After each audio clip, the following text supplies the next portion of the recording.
Underworld और police के इर्द गिर्द बनी फिल्में और वेब सीरीज अक्सर थ्रिल से भरपूर होती है और ऐसे में जब वेब सीरीज में सुनील शेट्टी और राहुल देव जैसे एक्टर्स की भिड़ंत देखने को मिले तो समझो web series suspense mystery murder thrill का हैवी डोज लेकर आई होगी। ये वेब सीरीज कितना जहन में उतर पाती है और कितना हृदय को छू पाती है और ये सीरीज आपको देखनी चाहिए या नहीं, इन सब पर चर्चा करेंगे अमेजॉन मिनी टीवी के न्यू वेब सीरीज हंटर के रिव्यू में। किसी भी वेब सीरीज या फिल्म में एक टर्निंग पॉइंट होना जरूरी होता है जो दर्शकों को फिल्म से लास्ट तक बांधे रखने में कामयाब रहे। ये टर्निंग पॉइंट मिस्ट्री के तौर पर हो सकती है जहां एक हत्या हुई हो और दर्शक फिल्म के एंड तक असली कल्प्रिट को जानने के लिए उत्सुक रहते हैं। ये turning point triangular love story हो सकती है जहां एक लड़की को दो लड़के पाना चाहते हों और दर्शक इसी उत्सुकतावश लास्ट तक फिल्म देखें कि आखिर लड़की मिलेगी किसको। इसी प्रकार से हंटर वेब सीरीज में वो टर्निंग पॉइंट है जहां सुनील शेट्टी एक मर्डर केस में फंस जाता है जहां सारे सबूत उसके खिलाफ हो जाते हैं। ब्रीफ में एक बार कहानी जान लेते हैं। सुनील शेट्टी एक पुलिस ऑफिसर है जो ड्रग्स लेता है, कुछ मामलों में रिश्वतखोर है या यूं कहिए अपने फायदे के लिए गुंडों को बचाने का काम भी करता है और उसकी शादी भी टूट चुकी है।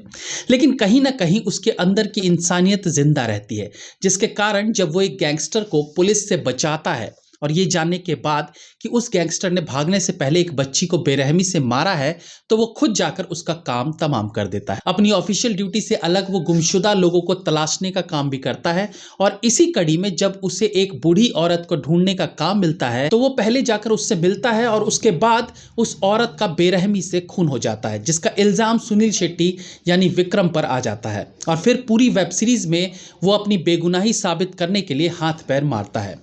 वेब सीरीज का स्क्रीन प्ले एंगेजिंग है। विभिन्न अंतराल पर कुछ न कुछ ट्विस्ट एंड टर्न्स कहानी को रोचक बनाए रखते हैं और वेब सीरीज को देखने की उत्सुकता बरकरार रहती है।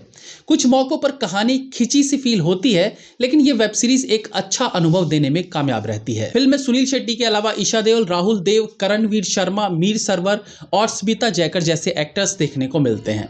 यहाँ विक्रम की थ्रिलिंग जर्नी देखने को मिलती है जहाँ shocking moments, surprising moments web series को बोरियत से दूर रखने में कामयाब रहते हैं। सुनील शेट्टी दूसरी बार वेब सीरीज में नजर आ रहे हैं और इस बार वो अपने चित परिचित अंदाज में दिख रहे हैं जिसके लिए लोग उनके फैन हैं। यानी अनेकों मौकों पर वो एक्शन करते देखने को मिल जाते हैं। 90s में सुनील शेट्टी को एक्शन किंग कहा जाता था लेकिन सेकंड इनिंग में वो एक्शन से दूर ही दिखे। लेकिन इस वेब सीरीज में उनकी एक्शन में वापसी दर्शकों की एक्साइटमेंट को दुगना करती है। एक नशेड़ी पुलिस ऑफिसर के रोल में वो इफेक्टिव लगते हैं। उनकी डायलॉग डिलीवरी भी इफेक्टिव रहती है। ईशा देओल वेब सीरीज में एक जर्नलिस्ट की भूमिका में देखने को मिलती है। उनका काम अच्छा है, हालांकि उनके किरदार को और बेहतर तरीके से पेश किया जाना एक्सपेक्ट कर रहे थे बट स्टिल वो अपनी प्रेजेंस दिखाने में कामयाब रहती है। राहुल देव फिल्म में एक दूसरे कॉप की भूमिका में है जो हर मोड़ पर सुनील शेट्टी के लिए रोड़े अटकाने का काम करते हैं। उनको एक रफ सा लुक दिया गया है जिसमें वो अपने किरदार को अच्छा निभा लेते हैं। इनके अलावा करणवीर शर्मा अपनी उपस्थिति दर्ज कराने में कामयाब दिखे हैं। फिल्म में एक्शन अच्छे हैं, बहुत अनरियलिस्टिक एक्शन यूज नहीं किए गए हैं। थोड़ा वायलेंस जरूर है बट वेब सीरीज के हिसाब से इतना चलता है। हालांकि अच्छी बात यह है कि आजकल की वेब सीरीज के हिसाब से यहां वल्गर सीन्स पर लगाम कसी फील होती है जो अच्छी बात है। बीजीएम जबरदस्त है। एक्शन सीन्स में जिस तरीके से पुराने हिंदी गानों को रिमिक्स कर यूज किया गया है वो एक अलग सी ही फीलिंग देता है। ये क्रिएटिव वर्क है जो दर्शकों को बेहद पसंद आना चाहिए। ट्रांजिशंस इफेक्ट में भी नयापन देखने को मिलता है, यानी सीन के खत्म होने और नेक्स्ट सीन के शुरू होने के बीच की कड़ी को पिक्चर्स के माध्यम से दिखाना इंटरेस्टिंग लगता है। सिनेमेटोग्राफी शानदार है। लाइटिंग और गीली जमीन से सीन में एक अलग तरह की क्वालिटी निखर कर आती है जो अक्सर हॉलीवुड फिल्मों में यूज किया जाता है और वो चीज इस वेब सीरीज में भी कुछ मौकों पर देखने को मिलता है। डायरेक्शन अच्छा है।